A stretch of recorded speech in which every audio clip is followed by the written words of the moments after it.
Hello student, how are you all? Hope all of you are fine. Today we are going to continue the chapter number 3. Half we have studied in first video and second half of the chapter. Now we are going to study. So we start the lesson. I will die if I don't tell something, he said. So the barber told the person, those who are asking what happened to you, why you are laughing, why you are not telling anything. So he answered to them that I will die if I tell something, so I will die. My stomach is swelling with the secret, and he said, so my stomach is swelling, मेरा जो पेट फूल रहा है, वो जो secret मैं जानता हूँ राजा का, उस सीक्रेट के थ्रू मेरा जो पेट है उसमें स्वेलिंग हो रही है, वो फूल रहा है. So I saw a tamarind tree standing in the middle of the royal country yard. So he saw a tamarind tree. एक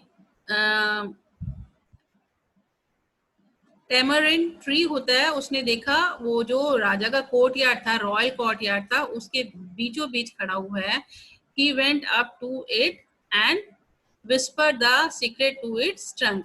और वो उस ट्री के ऊपर चढ़ जाता है और उस ट्री के कान में ट्रंक पे चढ़कर उसको वो जो राजा का उसने सीक्रेट देखा था वो चुपके चुपके विस्पर करता है, सुनाता है, उसको बताता है.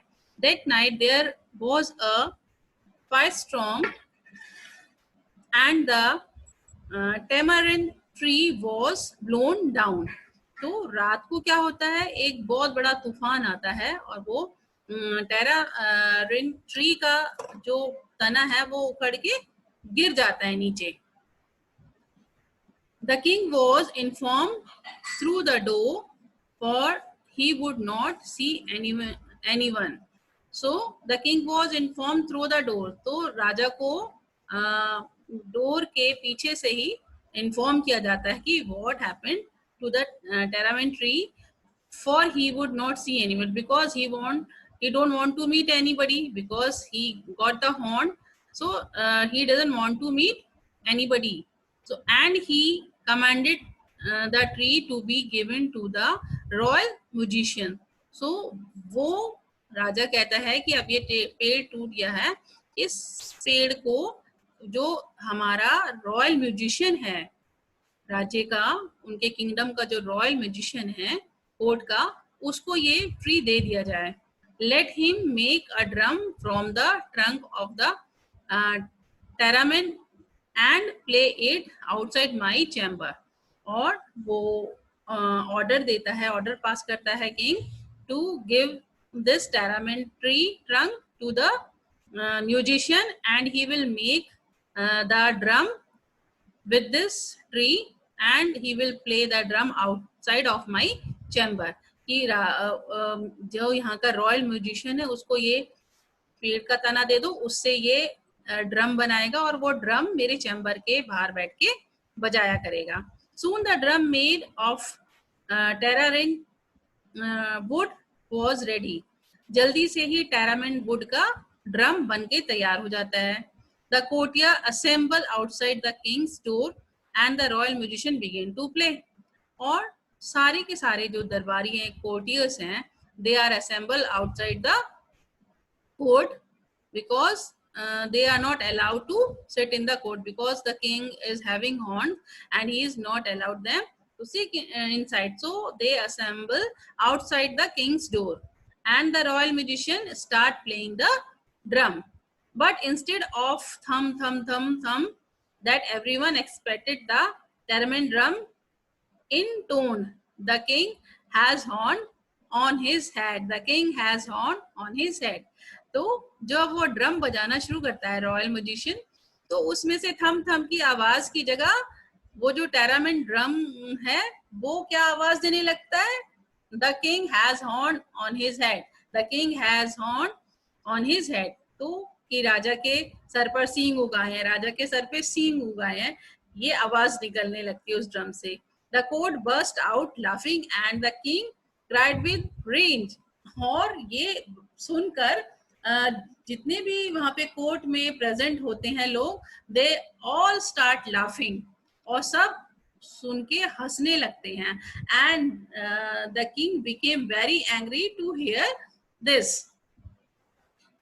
He cried and shouted loudly, I won't stay in the palace a moment longer, he shouted.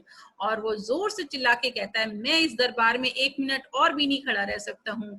I will go to the forest and live by myself.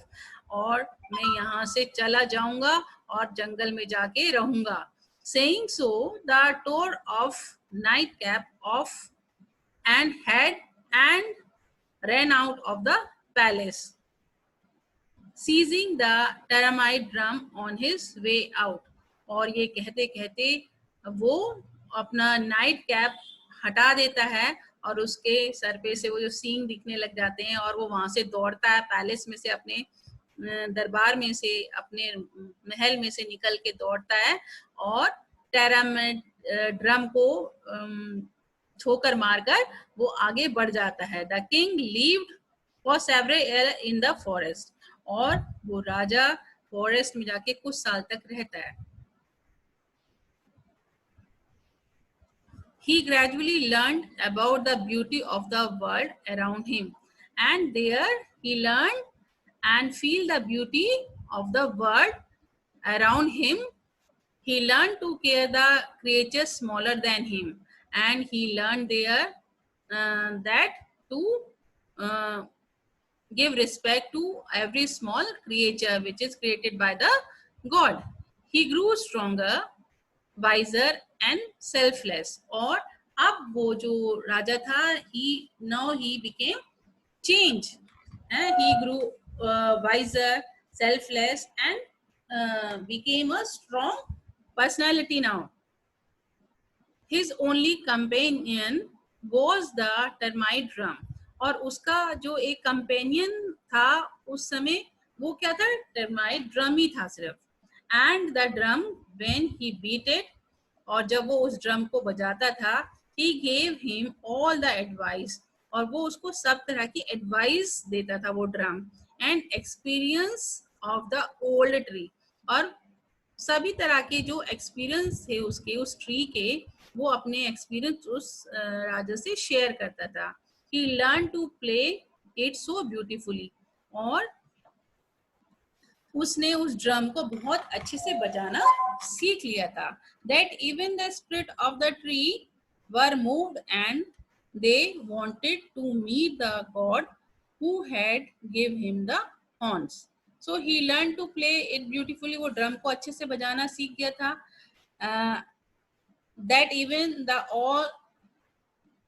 the spirit of the tree were moved, और जब भी वो चाहता था, उस tree पर जितनी भी स्पिरिट रहती थी, वो सारी स्पिरिट्स भी उसका फेवर करती थी किंग का, और उसके कहने पर, उसके बुलाने पर वो सारे स्पिरिट उसके पास आ जाती थी.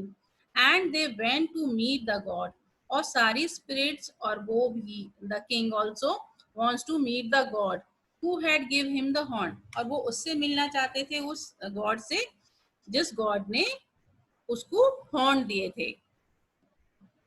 Forgive me, they begged. He has changed. Remove his horn and give him back his kingdom. So जब वो गॉड उनके सामने आते हैं, स्पिरिट्स के सामने, तो सभी स्पिरिट्स मिलकर गॉड से रिस्पेक्टफुली ये बैग करती हैं, फॉरगिव हिम, इसको राजा को माफ कर दीजिए भगवान, क्योंकि इनसे गलती हो गई थी.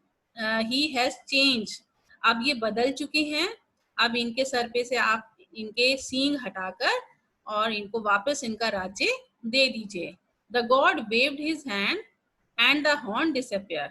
सो गॉड क्या होते हैं? वहाँ अपीयर होते हैं, और अपीयर होके वो अपना हाथ हिलाते हैं और उनके सींग राजा के गायब हो जाते हैं. और जब राजा के सींग गायब हो जाते हैं बच्चों, तो फिर वो डिसअपियर हो जाते हैं God. Next morning the king went down to the forest pool and drink water. अगले दिन सुबह the king went to the forest and drank the water of the pool.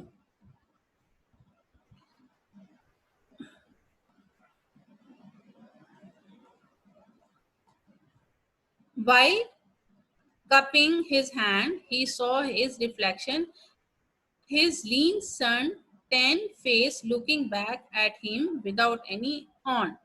So, जब वो when he was cupping his hands to drink the water of the pool, so he saw his reflection in the pool, and he leaned that his turn became his head became uh, uh, as well as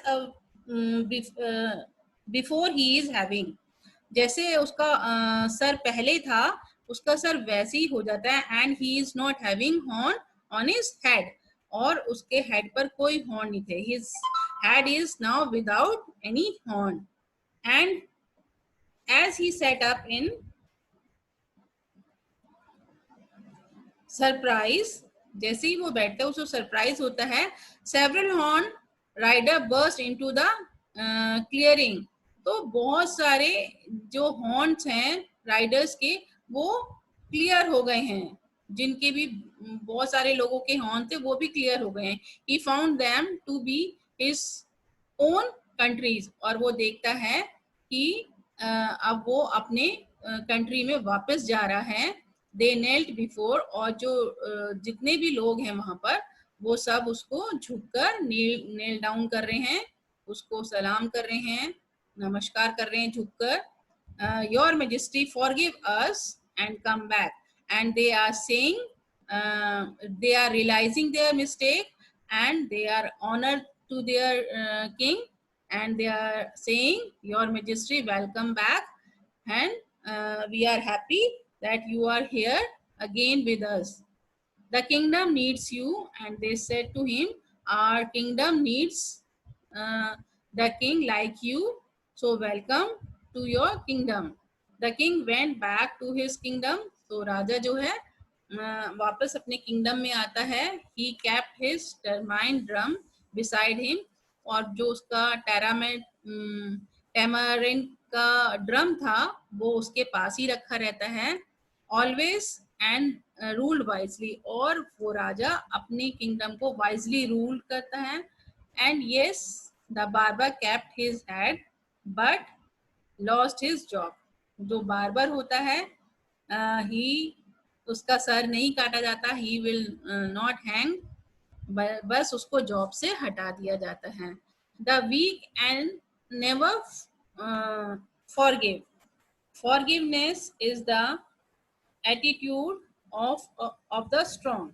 So children, so the weak can never forgive.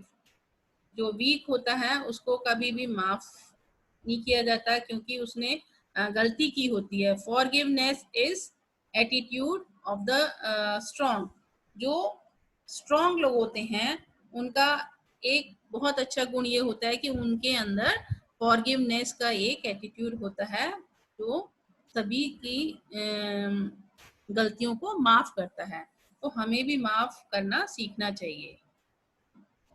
So that's all in this lesson. We will do the exercise in what I will send you the exercise in WhatsApp group. So goodbye children, hope you understand the chapter.